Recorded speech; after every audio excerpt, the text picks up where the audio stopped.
And how long has my uncle been funding you and your comrades' endeavors? Since the beginning. Lord Byron was the first person I turned to after forming the Guardians. And had I known of this tunnel back then, I wouldn't almost have been hanged by the city guard for trying to sneak over the wall.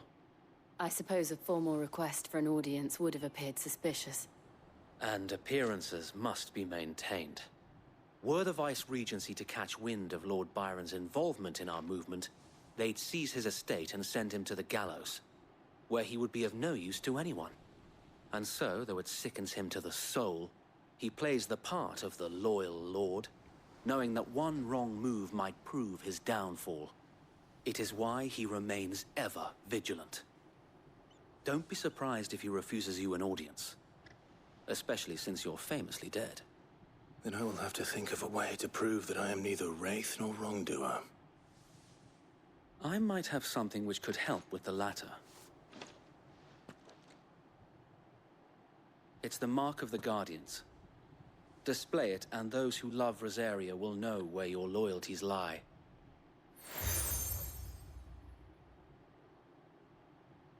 I shall wear it with pride. Be sure that you do. I don't want my men attacking you again. Unless you deserve it. If only Sir Tyler could have been here to see you. Or the Lord Commander. Thank you, Sir Wade. If there is ever anything you need. I know. Go on now, my lord.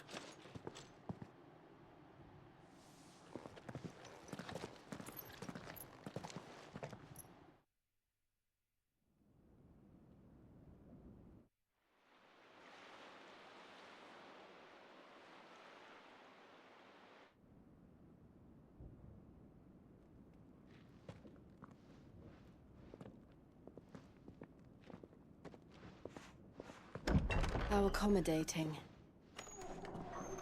Do you really think they believe we are who we say we are? Not a chance.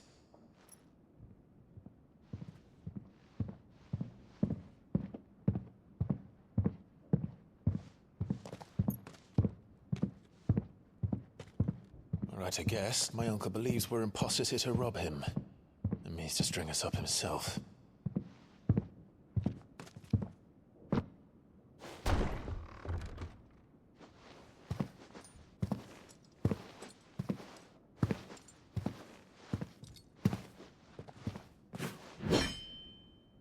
Imagine my surprise when I was told my nephew had come to visit.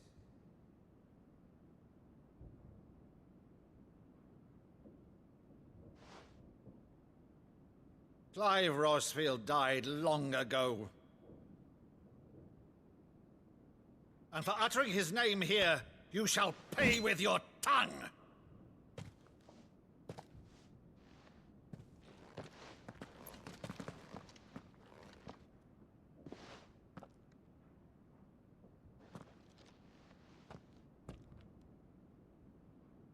You would mock me as well?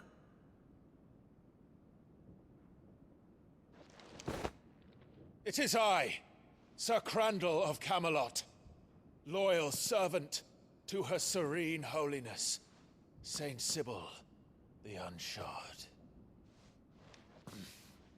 Meadow, thou vile sorcerer, for thy crimes against church and crown, I shall have thy head.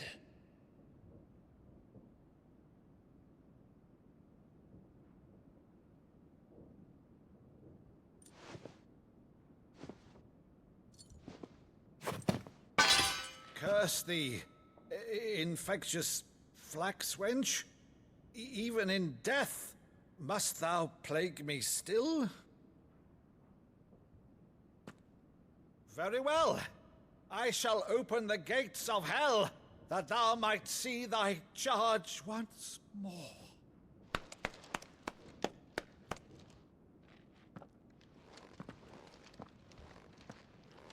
Bravo, Uncle. You're still the finest Meadow in the twins. Oh, Clive, my dear boy, it's really you.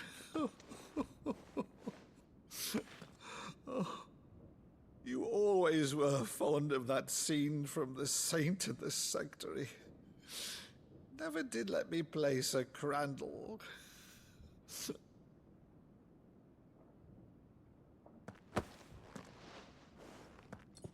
I have a favor to ask, Uncle Byron. Rutherford, inform the kitchens. There'll be guests. We dine immediately. But, Uncle... You can't very well regale me with the tale of your miraculous preservation on an empty stomach. Go on, sit.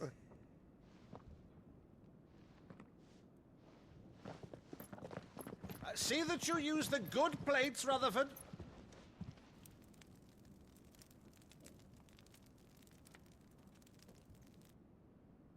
So you arrived late to one of her cullings, did you? Since becoming Vicereine, Annabella has been a constant thorn in Rosaria's side, but these atrocities are a new low. Something has changed. Quite what, I don't know, but the woman we knew is gone, and a monster sits in her place. A monster. For better or worse, I've been charged with governing this town, and thus must maintain the illusion of obedience. That's all I can do to aid Wade and his merry band of revolutionaries. So he's told us. You have risked much for Rosaria. Our nation will be forever in your debt.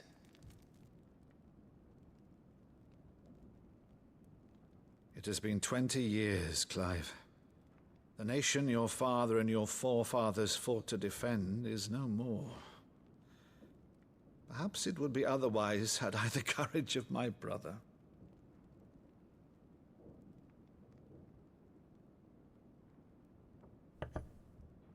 All right, if it's a ship you require, a ship you shall have. I've a galley in port, but recently relieved of her cargo. She can be outfitted for the voyage in a matter of weeks. So you believe us, then? About everything? Believe you? Ha! Only a fool would believe even half of the things you claim. But until tonight, only a fool would have believed my nephew still lived. And besides, I have it on good authority that Clive is telling the truth. Whose authority? By your own, of course. You've always been a terrible liar. Is that true? It's not untrue. Let's say no more about it, eh? It wouldn't do to linger on my nephew's greatest failing.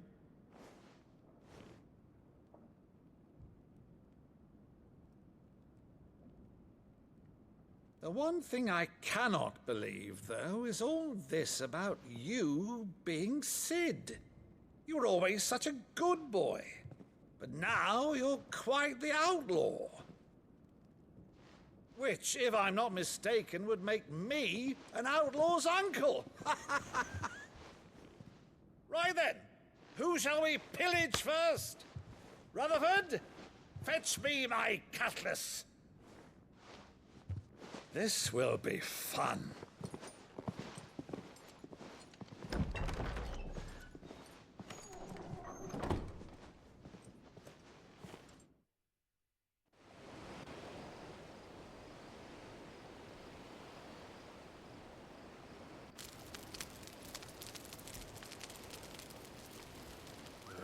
Over there.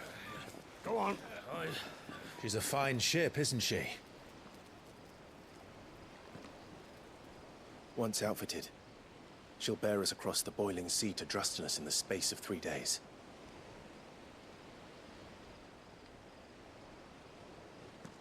Something on your mind?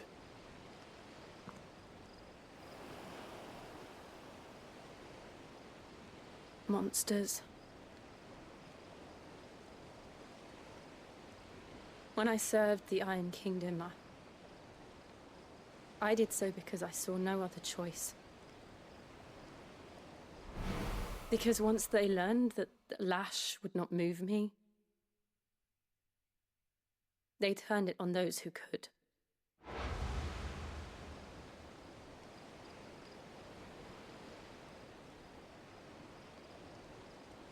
And so I became their puppet. I let them pull my strings, telling myself it was not my hand that swung the sword, but another's. I removed myself from the truth so I wouldn't feel the pain it caused.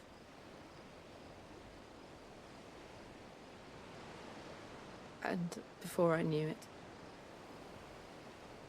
I no longer felt anything.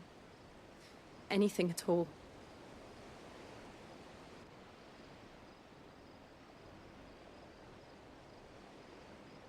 I had become a monster. Jill.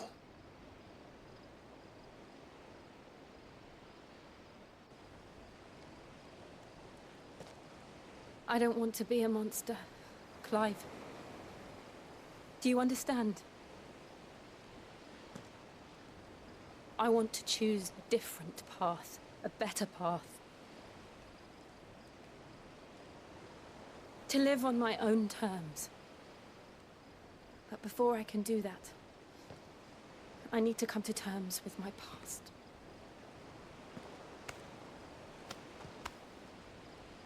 And when you do, I'll be standing there with you, just as you stood with me.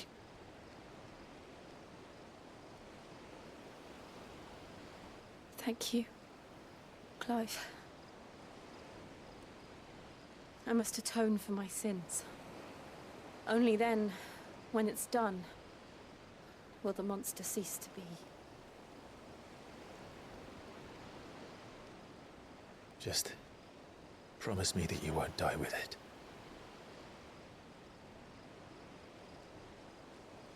Now, let's get some sleep. The journey back to Benamir is long, and there is much to tell the others.